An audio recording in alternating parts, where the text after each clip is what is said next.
Hello friends. Media mature के YouTube channel the zero में एक बार फिर आप सभी का हार्दिक स्वागत है। आप देख रहे हैं अपना लोकप्रिय कार्यक्रम अगेंस्ट PACLL।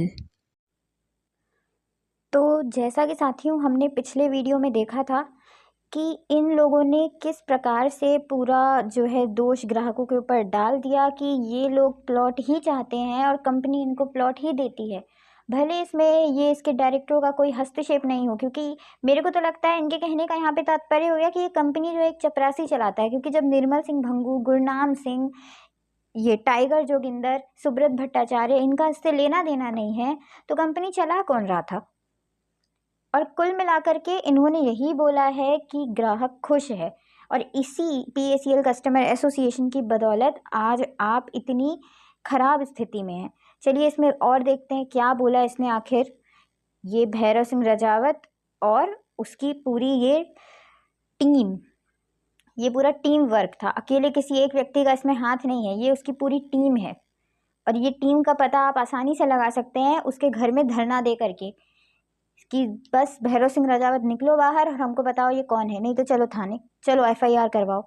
तुम्हारे खिलाफ भी FIR होगी, हमारे खिलाफ भी FIR होगी। इस पूरी चीज़ पर जांच होनी चाहिए। सिर्फ निर्मल सिंह भंगू और सुब्रत भट्टाचार्य को जेल में डालने से क्या होगा?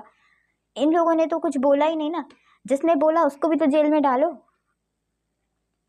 तो यहाँ से अब हम पढ़ना शुरू करते हैं। यहाँ पर बोल रही है PACL कस्टमर एसोसिएशन यानी भैरव सिंह रजावत और उसके ये 5000 एरिया कमांडर कि यदि सेबी इस निष्कर्ष पर पहुंचती है कि PACL जो भी कार्य कर रही है वो सही है और संवैधानिक रूप से यानी कानून के दायरे में आता है, ये काम सही है और कानून के दायरे में आता है, और जिन भी उसके लेन देन पर सेबी ने प्रश्न उठाया है उसको सेबी से अप्रूवल होने की कोई आवश्यकता नहीं है। यानी कि सेबी अगर मानती है कि PACL का काम रियल एस्टेट का है तो इस PACL कस्टमर एसोसिएशन के ऊपर कोई भी उसका प्रभाव नहीं पड़ेगा और फिर वो कुछ भी सबमिट नहीं करेगी। यानी कि ये सिर्फ यहाँ पर ये प्रूफ करने के लिए आई है कि PACL जो है रियल एस्टेट का काम करती है। जब तक सेबी ये नहीं मान लेती तब तक ये वहाँ पे बकती रहेगी, भौंकती रहेगी। और जब सेबी इस निष्कर्ष पर पहुँच जाएगी कि हाँ ये रियल एस्टेट का काम करती है तो उस दिन एसोसिएशन पीछे हट जाएगी, वो यहाँ कुछ नहीं बोलेगी। ये साफ यहाँ पर बोल रहे हैं कि अगर आप ऐसा मान लेते हैं तो हमारे पास सबमिट करने के लिए कुछ भी नहीं है, हम कुछ सबमिट नहीं करेंगे। हमको सिर्फ इतना ही साबित करना है कि ये प्लॉट देती थी और निवेशक प्लॉट से संतुष्ट है। इसके आगे बोल रही है कि यदि सेबी को ऐसा लगता है कि PACL को ऐसे कुछ कदम उठाने चाहिए थे जो उसने अभी नहीं उठाए हैं, यानी कि जो उसका बिजनेस है उसके संबंध में अगर आपको लगता है कि उसको ये लाइसेंस लेना चाहिए था, ये उसने नहीं लिया, या वो कुछ डॉक्यूमेंट बनाने चाहिए थे वो उन्होंने नहीं बनाए, यानी कहीं भी उसकी कमी रही है, तो जो सेबी है वो ऑर्डर के बाद अपना मतलब जिस तारीख को वो ऑर्डर दे देगी उसके बाद वो सारे स्टेप्स को फॉलो किया जाएगा। यानी कि ऑपरेशन में उसके बाद आएगा। यानी कि अगर सेबी ने ऑर्डर दे दिया कि अब जो है इसको यहाँ से लाइसेंस लेना पड़ेगा तो उस ऑर्डर की डेट के बाद वो उसके ऊपर अप्लाई होगा PACL के ऊपर कि इस तारीख के बाद वो ऑर्डर दे, मतलब वो उसको चाहे वो अब कदम उठाए चाहे ना उठाए वो तो PACL के ऊपर निर्भर करता है, लेकिन वो ऑपरेशन उसके बाद होगा। और ये बेवकूफ़ी वाली बात है, ये हमेशा यही होता है भाई, जब ऑर्डर मिलता है उसके बाद ही तो वो ऑपरेशन में आएगा ना। कोर्ट से जब आपको ऑर्डर मिलेगा कि हाँ इस व्यक्ति की संपत्ति बेच करके आप इसको पैसा दो, तो ऑर्डर हाथ में आने के बाद ही ना आप उसकी संपत्ति बेचेंगे। तो ये बेवकूफ़ों जैसी बात बोली गई है कि ये बाद में डेट के बाद में ऑपरेशन में आएगा। वो तो जाहिर सी बात है ना, ऑर्डर जब दे देगी सेबी आपको उसके बाद ही ना वो काम में आएगा, उसके पहले कैसे वो कुछ और चीज़ बन सकती है उससे। तो ये बेवकूफ़ों जैसी बात बोली इसने, पर चलिए अब बोली है लिखी है तो फिर अब समझनी तो पड़ेगी हमको।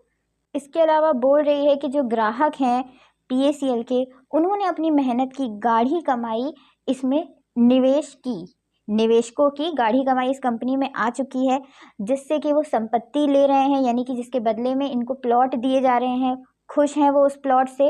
और ये लोग समय समय पर वही एग्रीमेंट को कंटिन्यू करना चाहते हैं। यानी जैसे आपने यहाँ पे पैसा जमा कर दिया तो आपका जो निर्धारित समय है उस समय पर आप चाहते हैं कि आपको प्लॉट मिले, तो इस चीज़ पर कोई हस्तक्षेप नहीं होना चाहिए। इसके अलावा बोल रही है कि जो भी पैसा जो भी निवेश या जो भी लेन देन एक ग्राहक के द्वारा PACL के साथ किया जा रहा है वो कानून के दायरे में रहकर किया जा रहा है, और ये जो एसोसिएशन बनी है इसने उसको मान्यता दी हुई है। यानी कि पूरा सोच समझ के गहन अध्ययन करने के बाद भैरव सिंह रजावत और उसके ये जो साथ में कुत्ते बैठे हुए थे उन लोगों की मौजूदगी में ये सब कुछ काम हो रहा है और एकदम संवैधानिक रूप से सही काम है। और यदि कभी कोई कमी हो भी जाती है इनके काम में तो ये एसोसिएशन बैठी है ना उसको सही करने के लिए, वहाँ पे कुछ ना कुछ वो नए टर्म्स, नई शर्तें, नियम लागू करके और उस स्कीम को फिर से रीलॉन्च कर देगी या हटा देगी। जो भी उसमें सेटलमेंट करना होगा उसके लिए एसोसिएशन बैठी हुई है। जब ग्राहक को दिक्कत नहीं है, ग्राहकों की एसोसिएशन वहाँ पे बोल रही है, तो फिर सेबी को क्या दिक्कत है इससे। इसके आगे ये बोल रही है कि जो भी एसोसिएशन के सदस्य हैं उनके हितों की रक्षा होनी चाहिए। इसके साथ ही जो भी PACL के ग्राहक हैं, निवेशक हैं, कस्टमर हैं, उनके हितों की भी रक्षा होनी चाहिए, क्योंकि उन्होंने एक अच्छी नीयत से PACL के साथ करार किया है कि भाई मैं पैसा दे रहा हूँ तो मुझे प्लॉट दो, इसमें कहीं भी कुछ भी गैर कानूनी नहीं है। इसके अलावा बोल रही है कि आपको तो ये भी निर्देश देना चाहिए कि आज की तारीख जब आप सेबी ऑर्डर करेगी उस तारीख तक जितने भी एग्रीमेंट हुए होंगे PACL के साथ वो सब वैलिड हों। बताइए, जब सेबी खुद बोल रही है कि PACL का काम ही वैलिड नहीं है तो यहाँ पे एग्रीमेंट कैसे वैलिड कर दे वो। तो ये रिक्वेस्ट कर रहे हैं बिना सिर पैर के कि आप जिस दिन ऑर्डर करेंगे उस तारीख तक के जितने भी एग्रीमेंट होंगे आप उसको वैलिड करार करने की दया करिए, और protected should be protected till completion of all rights and liabilities are fulfilled. और जब तक कि उनको PACL के द्वारा प्लॉट नहीं दिया जाता तब तक उनके अधिकार और उनके कर्तव्य वहाँ पर सुरक्षित होने चाहिए।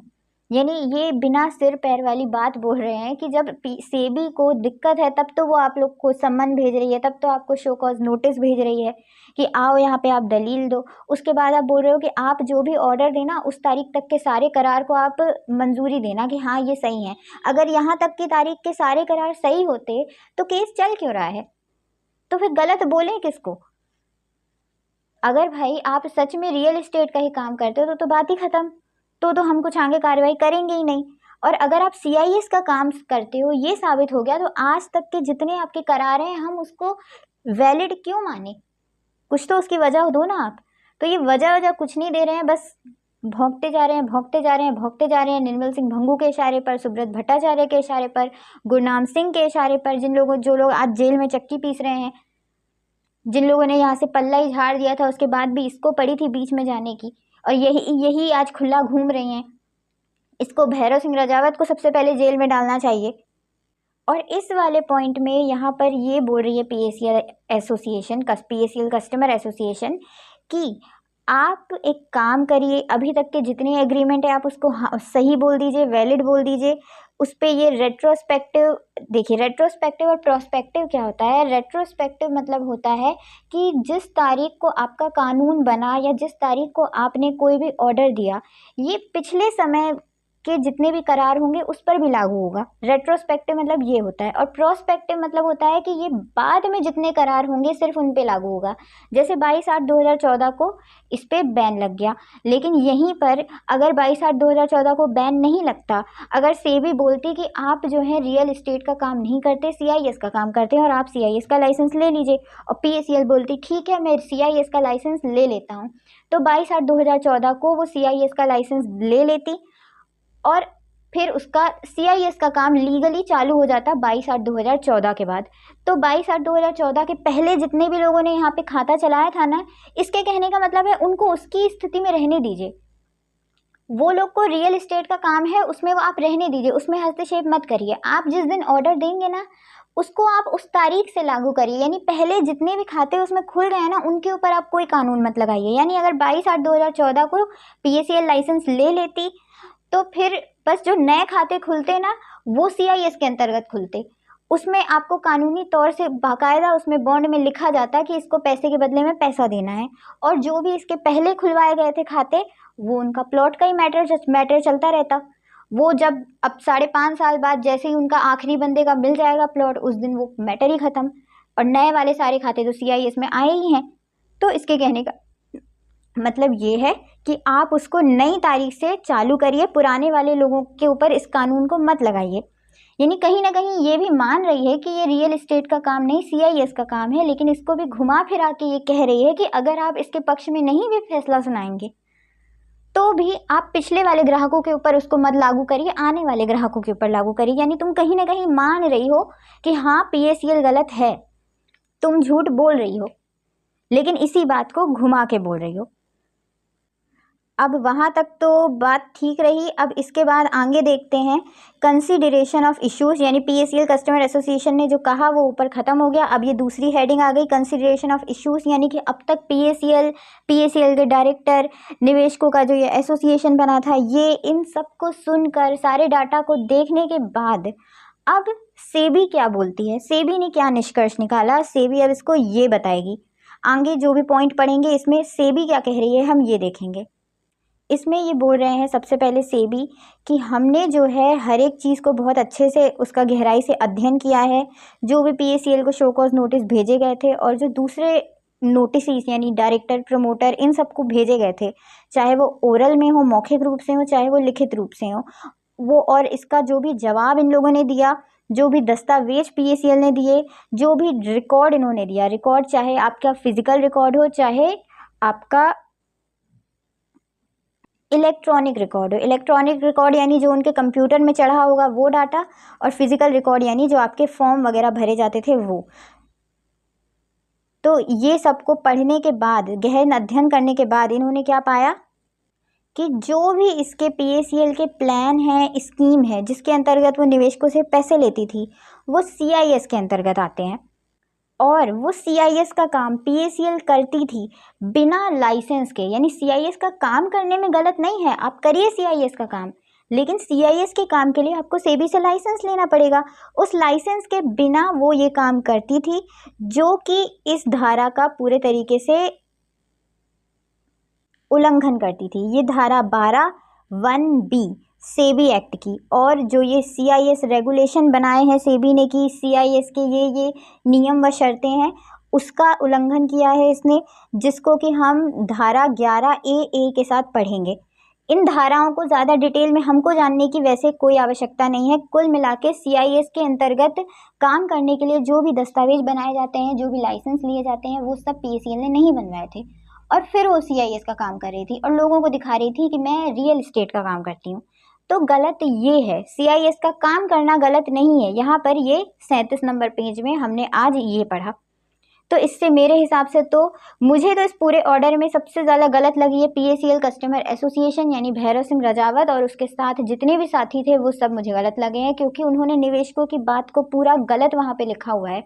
जो निवेशक बिल्कुल नहीं चाहते हैं, उन्होंने वो वहाँ पे उनकी इच्छा लिख दी है कि निवेशक ऐसा चाहते हैं। तुम्हारे बाप के बच्चे हैं सारे निवेशक, जो तुमको पता होगा कि वो क्या चाहते हैं और क्या नहीं चाहते हैं उनसे बिना पूछे। और इसके लिए आप चाहें तो भैरव सिंह रजावत को पकड़ के पुलिस थाने में ले जा सकते हैं, कोई रोकेगा नहीं आपको। सीधे ऑर्डर दिखाइए, ये भ्रमित किया, मैं इसका निवेशक हूँ, इसने मेरे से कब पूछा, और अगर पूछा तो मेरे से लिखित में कहाँ कुछ लिया, क्या लिया, मेरे को बताया ही नहीं आज तक। मेरे को ऑर्डर ही आज पता चला कि ऐसा कुछ इसने दिया भी था। FIR करिए, सबके खिलाफ FIR करिए और हम सबको अक्कल कोर्ट में पेश करिए आप। तो ऐसा करना है अब आपको। तो चलिए साथियों, आशा है आपको आज समझ में आया होगा इतना। आगे अब और अगले वीडियो में देखते हैं। फिलहाल के लिए बहुत बहुत धन्यवाद हमसे जुड़ने के लिए। जय हिंद, जय भारत।